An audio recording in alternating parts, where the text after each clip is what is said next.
Hi,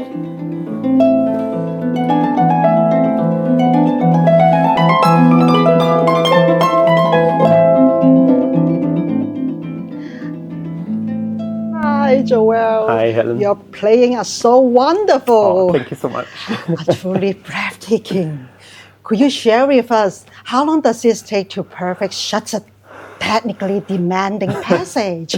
Well, of course, I mean, it depends for every person. For me, it took many years, I mean, decades. I think I started to play this piece after 14 years when I played the harp already. And there's always still room for improvement. But I think I mastered the piece now and I really love to play this piece. Wow. So today we have the privilege in interviewing the world-class harpist Joel during his practice session, exploring his artistic journey from a practice room to the global stage. Hi, Joel. How Hi, did you Helen. first come into contact with the harp? What inspires you to choose it as your lifelong career? So I wanted to play the harp for the first time when I was 4 years old. I told my parents that I would like to play the harp, and we don't know where I had this idea from. So there was not a concert or a special happening. We had no television back then, so I don't know where I saw it. And when I was 5, my parents took me to a conservatory, to a music school. And there I could try harp, cello, and violin. And then I said, I want to play the harp. And back then, I didn't know yet that this would be my profession. I just really loved to play the harp. And when I was 14 or 15, my teacher told me, you are quite talented. Maybe you could become a professional. And then I played for a professor, for Helga Stork back then in Munich. And then she told me, yes, you absolutely should go and study harp. So it was later that I decided. I just played harp for fun when I was a child. So you choose it as your lifelong career. Yes, exactly. Wow. I mean, it kind of happened then that I thought, I really like it. Why not? I can give it a try. I started to study. I passed the entrance exam, and I thought, if I don't like it, I can do something else. But then it became very fast, very clear that I want to do this as a professional job. Yeah. Wow, so lovely. I know you have participated in many major international competitions. Which one's the most unforgettable one? What challenges did you face? And how did you push your limits again and again? Well, I did a lot of competition, that's true. First of all, in the beginning, I always chose the competition to the places or countries I wanted to visit. I participated in competitions in Mexico, in Russia, in the Netherlands, and then, of course, in the USA. So for me, it was always nice to measure myself with others, to learn new pieces. It was a good motivation, and I was always better after the competition than before. The most challenging ones were definitely 2 times USA International Harp Competition and 1 time Israel, because in those competitions you have to memorize 12 pieces in 1 concerto. And the first time in USA International Harp Competition, I was 21 and I won the 6th prize. And I was like, oh, that's amazing. And then I went again and I thought, now I'm going to win the first prize. And yeah, unfortunately, I had a huge blackout in stage 1 and then I didn't pass. Then I was a bit sad, a bit frustrated, but then I thought like, no, I will try it again. And I went to Israel and yeah, there I was placed second and I won 2 special awards. So it was definitely very memorable.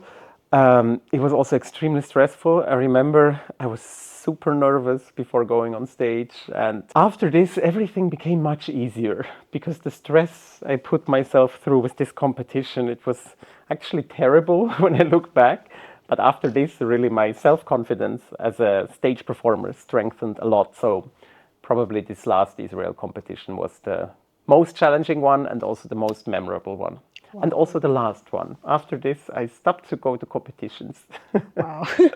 It's not easy, but it's so great to make the competitions. Yeah, it can be a good motivation. I don't think it's for everyone. Not everyone has to go. I think if you want to learn your repertoire and you're ready to measure yourself, that's fine. But also, if you don't feel like doing this, this is also fine. I'm not a fan of forcing people to do the competitions. Me, for myself, I enjoyed it. It helped me. It motivated me. But there are also some other musicians, maybe they don't enjoy that so much. And competition can be helpful, but it can also be destructive for certain personalities. Just your choice, Yeah. to choose. I think the teacher also has to look a bit with the student. I see it with my own students, like some really want to do that and they ask me, can you help me to prepare for this competition, professor? And of course I'm there, but some others don't feel comfortable in this setting. And that's also totally fine. People have different goals and different strengths as well. You have performed this extensively on stage, both as soloist and in collaborations with well-known orchestras and artists. How do these two experiences differ for you? Could you tell us about one of your most memorable performances? Well, okay, there are many questions now here. Yes, I have a lot of experience on stage in many different occasions. I played very often really just solo recitals, just me and myself on stage. This is actually a setting where I feel very comfortable. I really enjoy to play a whole evening by myself. It's also very demanding. What I also really love is to play solo with orchestra. That's a different responsibility because you're not only responsible for yourself, you also have to guide the musician behind you, to lead them. In chamber music, it's something else again. There you have to be even and communicate with the others, lead, but also follow. So it's all of these at the end are just, of course, musical experience where I try to transport emotions and to touch people or to excite people.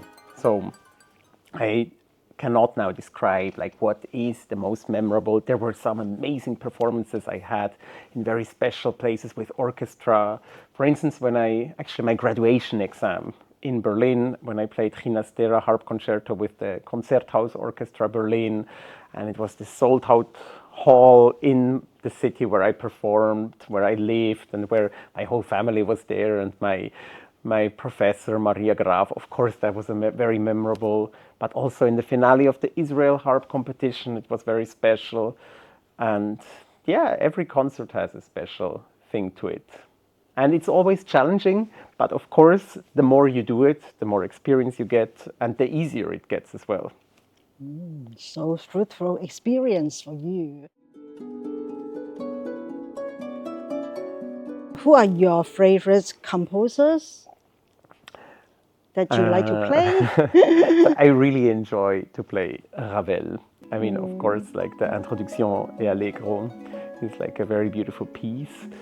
I love the Impressionists. I love Taillefer. I recorded also her sonata for solo harp. I also played her concerto for harp and orchestra, which is not performed so often. Yeah, there are many, but Taillefer and Ravel are very high in my favorite composers. Wow. And what kind of music genre you love? I'm open to different genres. When we speak about classical music, as I said, I also have a concert program, a duo with a Baroque singer, with a sopranista, a countertenor. So I love Baroque music sometimes. Sometimes I love Impressionism. I love romantic stuff. It really depends. And apart from classical music, can also be sometimes popular music or sometimes electronic music. Yeah. So I don't make a difference, like I only like this genre or this. So there are pieces or songs I like and then I listen to them. The audience is always amazed by the elegance and variety in your performance. Could you demonstrate 3 essential daily exercise for us? Well, my performance, it depends also on the concert. Of course, I always try to give my best. Sometimes this works better, sometimes less. I would love to show you 3 exercises I do daily, but I don't have 3 exercises I do daily. Okay. I can tell you when I started to study harp professional at the university, of course I did exercises like boxa etudes and technical exercises, but actually meanwhile I'm super busy with traveling and going from airport to concert hall to university. So actually I warm up usually with the slow movements of the pieces. So when I have a concerto, I start with the slow movement and I really check actively, do I hear my left hand as much as the right hand? Are the fingers even? So I just listen to myself.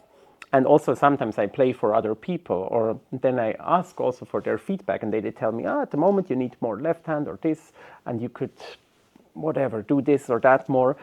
And so I just try to actively listen. And if I realize there is something missing, then I can maybe try to do an exercise that is fitting to solve the problem. I am not one of those people who warms up every day for 2 hours. So listening is so very important. Of course, and I'm still, I think it's a never-ending process with listening to yourself. I think in my 20s when I was younger, my professors always told me you have to listen to yourself, and everybody thinks, of course I'm listening to myself when I play, but actually to really actively realizing how does it appear to the outsider, it's very difficult. I mean, you have to reflect about the music that you produce in the moment, especially when you're on stage and you're nervous.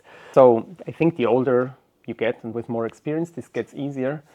But of course, I mean, if you're not listening to yourself, you have no measure to control the music. This is your best way to practice and then get a wonderful performance on stage.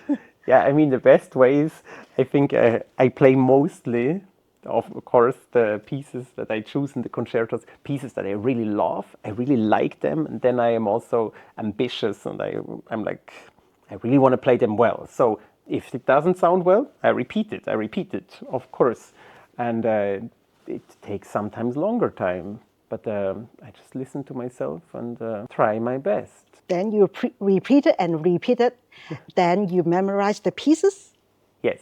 So most of the time, memorizing comes quite naturally to me. Very often when I start a piece, I mean, I automatically already analyze it a bit, you know, the tonality of the piece, and then I don't have a photographic memory, but I have kind of a vision, like on page 2 in the bottom it looks like this, and on the top of page 3 it looks like this. So I have a bit of visual memorizing. I have the muscle memory. I know the tonalities. It's like a construct when you build a house. And if something doesn't work, then of course I go there and I visualize it. I look at it. I put the scores. I put the scores away and practice, and then I put the scores again if it doesn't work. But just repeat and until it works, yeah.